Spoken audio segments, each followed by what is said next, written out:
strategic non-violent action in the world, and he's written several books which have been used by revolutionary groups all over the world, including in the Arab Spring and particularly the Serbian Revolution, which brought down Milosevic.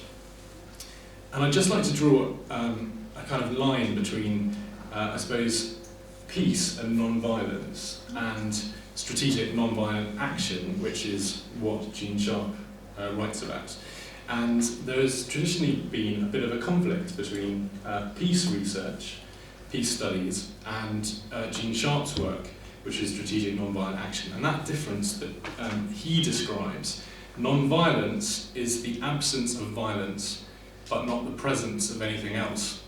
So it's pure passivity. You just sit back and go, we're not doing anything about this. We're not going to act violently, but we're not going to do anything to replace it. So he came up with this slightly ugly term, which is strategic non-violent action, which kind of needs a sort of rebranding job, but that's what it is. And he says, instead of maintaining passivity, what you need to come up with are tools, weapons of non-violent action, which you can actually use to combat whatever oppression or injustice you're fighting. And the problem is not with conflict, which many of the peace studies proponents, they say we want to solve all conflict. We don't want to have conflict with each other. What Gene Sharp says is conflict is natural. It's something that helps us evolve as human beings. So to remove conflict is unrealistic. But what we need to do is take the violence out of conflict and replace that with other tools. So when I look at your list, and I look at suffering and hunger and fear, and these are all things that Gene Sharp talks about too, but my question is always, so what do we do with that? How do we react? And I think the reaction is the most important thing. And rather like, I suppose, I thought about having the analogy of a boxer. Now if I were to punch you in the face, you'd probably be quite upset about that and slightly shocked. And we would all that's true. But if you manage to punch me, I'm very fast to move away. You'd probably be okay. But if you were a heavyweight boxer and I punched you in the face, you'd be used to being punched. And that is effectively what Gene Sharp says. Basically, you wouldn't like it. You wouldn't like it very much, but you get used to it. So the analogy is that if you can prepare people enough for fear and you can train them, that they can make some positive action out of it. So it's how we train our sort of our basic selves. Like a child cannot just snatch food out of their mother's hand. They're taught, so they're socialised through that. So perhaps what we haven't had in human society is a sort of an alternative to violence. An alternative, our natural reactions to violence or fear has always been to lash out, because there hasn't been a very good alternative, and not very well defined alternative. And so my final point on that is, when we come to the goodness and holiness, I suppose this is an argument that this is the most important part because it can take charge of all the others. I wonder whether that part alone is correct, because should this be done because of some sort of holiness or goodness, or should non-violent action be taken because it's effective? And I think the reason that non-violent action in recent years has been taken is because it's growing in its effectiveness, not that because you have to be good in some way, that you have to be morally superior. And that it doesn't have to be in any particular society which isn't in a state of goodness or holiness. We should be acting non-violently because it's effective and it actually works, to develop those means of getting away from a violent conflict in these from these internal worlds. Yeah. Would you like to comment now or take some feedback from the audience? Then I've put in all the points for the 6 questions, so maybe I'll answer these and just we'll quickly, go. yeah. Okay. So I'll start with the Captain Adrian Cassar's points. The first one is you told me whether I'm hoping that individuals would be having reflection, or am I trying to change the collective? Basically, through these paintings and the traveling exhibition that I'm doing, I'm hoping to touch individuals. Because it's individuals who make up the collective. Among these individuals, there would be people who are in leading positions, maybe, and then so they'll have probably more influence. So it's really the individual person that I'm trying to reach, and if those individual persons are also in powerful leading positions, that would be great, because then they would probably, hopefully, make an examination and see how from which world they're taking out action. And the second point was, you mentioned Habermas and how I have connected him to the work. Well, Habermas speaks about dialogical rationality, which for me was very interesting, because he says basically you have to push your rationality in a way that when you're dialoguing with other people, you'll be able to understand the other person's point of view.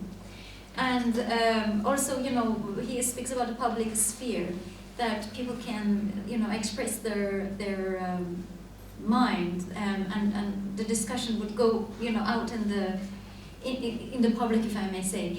And this has to do with the internal world of rationality of Richard Nebo, and also the world of intellect of Tai and Tai.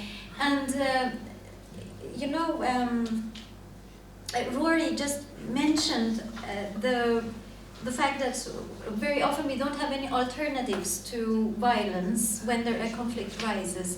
And I honestly think very often we just don't push our intelligence enough to find alternatives, because it takes a lot of work, a lot of inspiration, a lot of creativity, and a lot of brain work, to find creative works. And maybe also a bit of an open heart as well, I don't know. But the fact that Habermas pushes for our rationality to develop, that is how I connected his works to mine.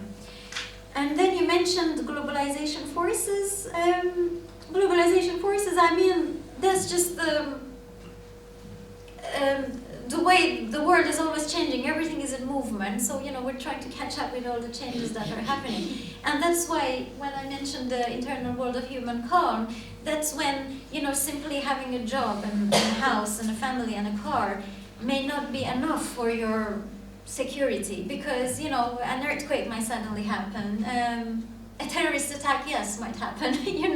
So that's when being prepared for challenges and also being prepared to develop always further is important, I think, in my humble opinion. Yes. Next, Rory's point. There is one thing which I missed to mention when I was talking about the internal world of intellect. One of the dangers, besides being disconnected from the heart, is also a sense of superiority that people can develop in that state. And unfortunately, from an emotional heart point of view, nobody likes to be treated as an inferior. So even if, say, help is being offered, if that help is being offered with a sense of superiority, people are likely to reject it. And then I come back also to your point when you said, being nonviolent, maybe it's not just for being holy and all that, but it's just because it's effective.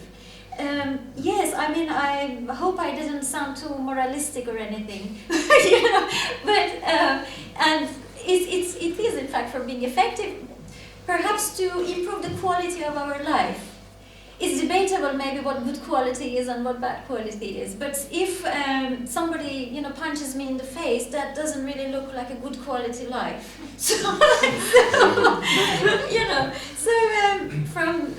from that perspective, non-violent action, I do agree very much with Jean Sharp that peace is not absence of conflict. Conflict is a very natural part of human interaction, and I would say even important for our growth and development.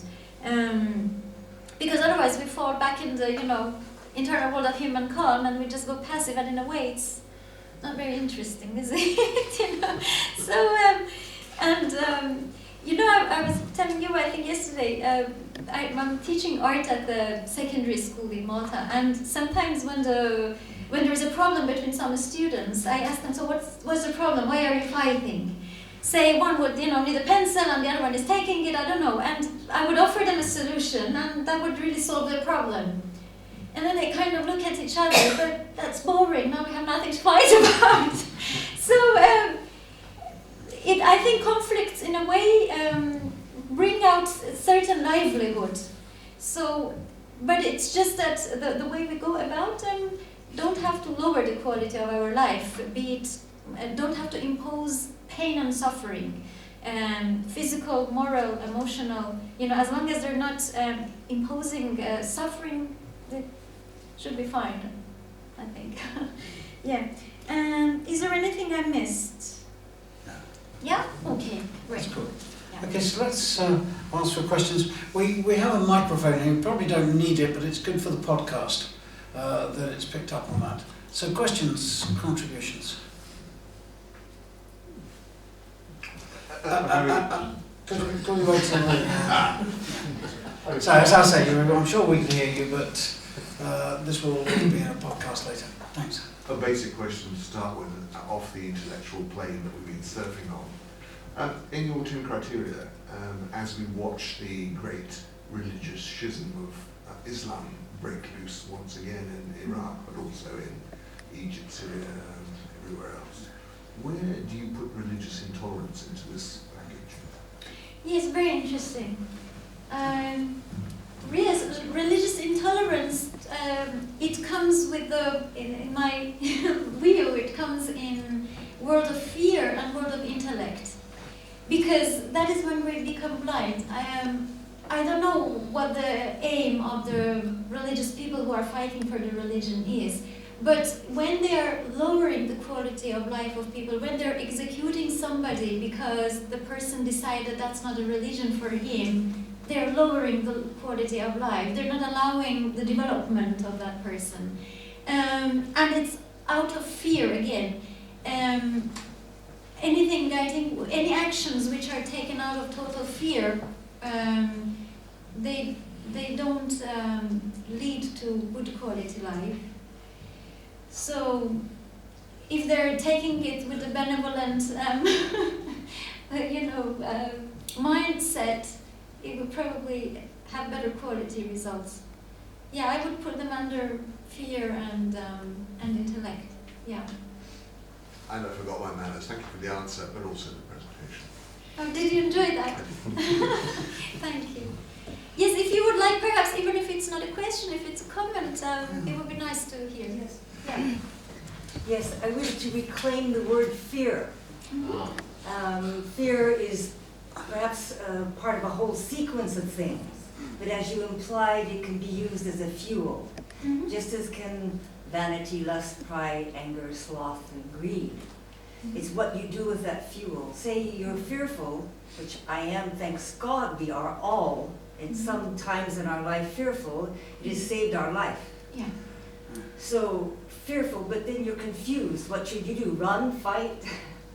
If you can, automatically, you go somewhere else. You go down into spite, you get into hate and coldness and everything else.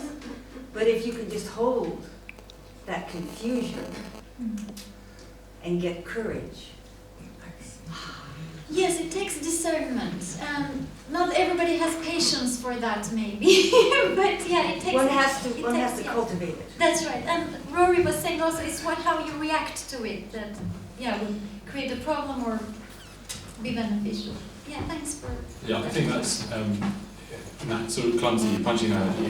I don't know if any of you have seen the film The Butler, but in that there's a very good piece of footage from the civil resistance movement where they are all sat down on chairs and they are abused verbally, physically, beaten, and that is to train them for what inevitably will come when they go out onto the streets and protest and get taken into custody. During the Serbian Revolution, OPPOR trained all of their activists on how to be beaten, what would happen when they went into the prisons, what it would look like, how long they would be taken there, what the questions would be. And by simulating what would happen to them, they manage to take away some of that fear. And so that is how it's used in a positive sense, in a strategic non-violent action, that you prepare the people who are fighting it for what will come inevitably. Okay. Hi, I've got something to add. Someone asked about how do you see religious intolerance in terms of the internal world. I think, as you mentioned, Fiona, I wanted to add that it's also to do with the greed for power. I think that's a very important factor. And also when you look in terms